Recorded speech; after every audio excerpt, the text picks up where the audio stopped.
Hello friends, welcome to target GPSC only. તો friends, એક પ્રશ્ન બધા વિદ્યાર્થીઓના મનમાં બહુ જ મૂંઝાઈ રહ્યો છે અને એના લીધે ઘણા વિદ્યાર્થીઓને ટેન્શન પણ આવી ગયું છે. તો ફ્રેન્ડ્સ, આજે આપણે એ વિશે જ વાત કરવાના છીએ. ઘણા મિત્રોને હું કમેન્ટ જોઉં છું કે ફોર્મ સર પાછા ભરાશે કે નહીં ભરાય, શું ફોર્મ પાછા ભરાશે અને ફોર્મ ભરાશે તો શું હશે એ બધી પ્રોસિજર, એના વિશે આજે આ વિડીયોમાં હું ચર્ચા કરવાનો છું. ફ્રેન્ડ્સ, અહીંયા કોઈ ઓફિશિયલ જાહેરાત નથી આવી, પણ આ એક 99% સર્વે મુજબ આવું જ ગવર્મેન્ટ કંઈક પગલાં લેશે એ માટે વિદ્યાર્થીઓ તમને જણાવવા માટે આ વિડીયો બનાવવામાં આવ્યો છે. તો ચાલુ કરીએ આજનો વિડીયો. તો મિત્રો, આપણે જાણીએ છીએ કે જીએસએસબી અને જીપીએસસી દ્વારા પરિપત્ર બહાર પડાયા હતા. અહીં મિત્રો આપણે જોઈ શકીએ છીએ કે 10% આર્થિક અનામત સંદર્ભે મોકૂફ થતી પ્રાથમિક કસોટીઓ બાબત. આપણે જાણીએ છીએ જીપીએસસીએ 20/1/2019થી 31/3/2019 વચ્ચેની તમામ જાહેરાતો જેની પ્રાથમિક કસોટી હાલ પૂરતી લેવાઈ નથી એને મોકૂફ રાખી છે. બરાબર. આમાં વસ્તુ એ છે કે ગુજરાત ગવર્મેન્ટે 14 જાન્યુઆરી 2019ના રોજ અનામત લાગુ કરી કાઢ્યું છે 10%નું. અહીં મિત્રો 10% આર્થિક અનામતના પ્રમાણપત્રો મેળવવાની પ્રક્રિયા અને રાજ્ય સરકારની અન્ય માર્ગદર્શક સૂચનાઓ પર નિર્ભર રહેશે. એપ્રિલ 2019 પછીની નિર્ધારિત પ્રાથમિક કસોટીઓ યથાવત લેવાય તે માટે 10% આર્થિક અનામતના પ્રમાણપત્રો જ્યાં સુધી વિદ્યાર્થી મેળવી ના લે અને રાજ્ય સરકારની અન્ય માર્ગદર્શક સૂચનાઓ ના આવે ત્યાં સુધી એક્ઝામ વિશે પાકું કંઈ કહી શકાય નહીં. આનો અર્થ એ જ થાય છે મિત્રો. બરાબર. એમણે એવું જ લખ્યું છે આમાં. પરંતુ મિત્રો, અહીંયા એક્ઝામ મોકૂફ રહી છે જીપીએસસીની. જો જીપીએસસીવાળા જ આ વાતને કહેતા હોય તો આપણા જીએસએસબી, ડીપીએસએસસી અને જીપીએસએસબી તેમણે હજુ સુધી કોઈ સત્તાવાર ઓફિશિયલ જાહેરાત કરી નથી. પરંતુ મિત્રો, 10% અનામત જાહેર થઈ છે સરકાર દ્વારા અને એને લાગુ ગુજરાત કરનાર પ્રથમ રાજ્ય બન્યું છે. તો મિત્રો, એમાં વિદ્યાર્થી જ્યાં સુધી પ્રમાણપત્ર ન મેળવી લે ત્યાં સુધી એ લોકો પ્રોસિજર આગળની કરી શકે નહીં. કેમ?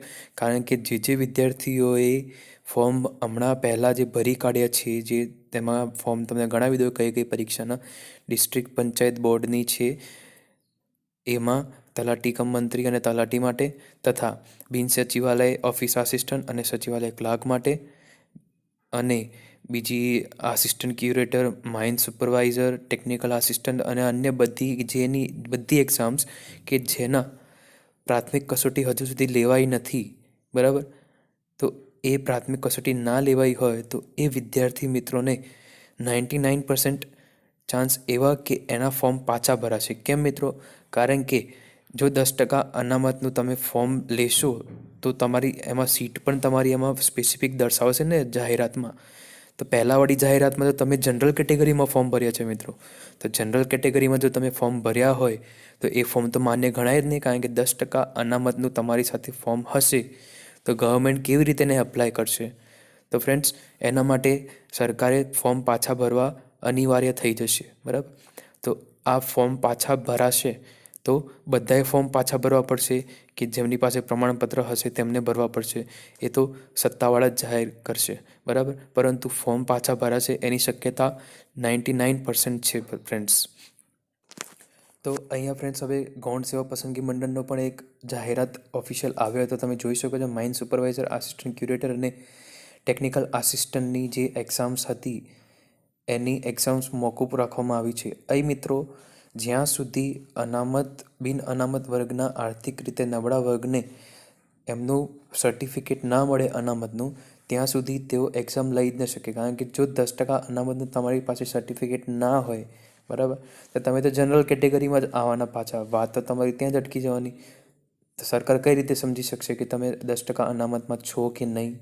તો ફ્રેન્ડ્સ, જ્યાં સુધી 10% અનામતનું તમારી પાસે સર્ટિફિકેટ નહીં આવે ત્યાં સુધી ભરતી પ્રક્રિયા મોકૂફ રાખવામાં જ આવશે. અને જ્યારે ઉમેદવાર પોતાની ઉમેદવારી માટેના જે પ્રમાણપત્ર, જે 10% અનામતનું પ્રમાણપત્ર મેળવી લેશે ત્યારથી આ લોકો ભરતી પ્રક્રિયાને કન્ટિન્યુ કરશે. તો ફ્રેન્ડ્સ, અહીંયા કંઈ મૂંઝાવાની જરૂર નથી તમારે. બરાબર. તમને વધુ સમય મળ્યો છે તૈયારી કરવાનો, તો તમે તમારી તૈયારીમાં જાન લગાવી દો ફ્રેન્ડ્સ. અહીંયા ઘણા વિદ્યાર્થીઓ ચિંતા કરતા હશે કે અમે 1-2 વર્ષથી પરીક્ષાની તૈયારી કરીએ છીએ અને હવે એક્ઝામ આ રીતે પાછી મોકૂફ થાય છે તો શું કરવાનું? ફ્રેન્ડ્સ, ચિંતા કરવાની જરૂર નથી. એવા બધા ખાસા બધા નહીં, 90% સ્ટુડન્ટ એવા છે કે જેઓ આવી ચિંતામાં ઘેરાય છે કે હવે શું કરશું, પાછા 6 મહિના એક્ઝામ પાછી ઠલવાય, 4 મહિના એક્ઝામ પાછી ઠલવાય છે તો ફ્રેન્ડ્સ એના માટે તો આપણે કાંઈ કરી ના શકીએ, બરાબર. તમને આશ્વાસન આપી શકું છું કે ફ્રેન્ડ્સ તમારે હિંમત ન હારવી અને તમારી એક્ઝામની તૈયારી તમારે ચાલુ રાખવી. ફ્રેન્ડ્સ આવું અનામતનું અચાનકથી આવેલે તમારી ભરતી પ્રક્રિયા મોકૂફ રહેશે એ તો સ્વાભાવિક વાત છે ફ્રેન્ડ્સ. એટલે તમારે આમાં ચિંતા રાખવાની કોઈ જરૂર નથી, ન ચિંતા કરવાની જરૂર છે. તમારે તમારી તૈયારી શરૂ રાખવી અને 10% અનામતનું ફોર્મ જેવું જ અમારી પાસે આવશે એવી અમે તમને લિંક પણ મોકલી દઈશું કે અનામતનું આ ફોર્મ છે અને આ ફોર્મ તમે ક્યાંથી ડાઉનલોડ કરી શકશો, આ ફોર્મને કેવી રીતે ભરવું, એ બધી જ માહિતી હું તમને વિડીયો બનાવીને બતાવી દઈશ. ત્યાં સુધી ફ્રેન્ડ્સ અમારી બિન સચિવાલય ક્લર્ક, ઓફિસ આસિસ્ટન્ટની પ્લેલિસ્ટ, અમારી અન્ય બધી જ પ્લેલિસ્ટ તમે જુઓ. એ બધી જ એક્ઝામ માટે ઇમ્પોર્ટન્ટ છે. તલાટી, સચિવાલય clerk, office assistant, junior clerk, senior clerk વગેરે એક્ઝામ માટે મોસ્ટ ઇમ્પોર્ટન્ટ છે ફ્રેન્ડ્સ. અમારી ડેઇલી કરંટ અફેર્સની પ્લેલિસ્ટ પણ તમે જુઓ તો એ પ્લેલિસ્ટ પણ ઇમ્પોર્ટન્ટ છે ફ્રેન્ડ્સ એક્ઝામ માટે, કારણ કે ડેઇલી કરંટ અફેર્સ હવે એક્ઝામનો પાર્ટ બની ગયો છે. 2 થી 3 માર્ક્સના ઇમ્પોર્ટન્ટ ડેઇલી કરંટ અફેર્સ પૂછાય છે. કઈ રીતે ડેઇલી કરંટ અફેર્સ? જો તમારે ઇતિહાસને લગતો હશે તો ઇતિહાસમાં પૂછી લે એક્ઝામમાં, જો તમારા ભૂગોળને લગતો તો ભૂગોળને પૂછી લે છે. એટલે તમારા બધા જીકેના પાર્ટ્સને લગતા ડેઇલી કરંટ અફેર્સ એક્ઝામમાં પૂછાઈ જાય છે, બરાબર છે ફ્રેન્ડ્સ. તો તમારે એ રીતે તૈયારી રાખવી પડશે. Thank you so much for watching this video. અને કંઈ પણ ઇન્ક્વાયરી હોય તો તમે કમેન્ટ કરી શકો છો. Thank you so much.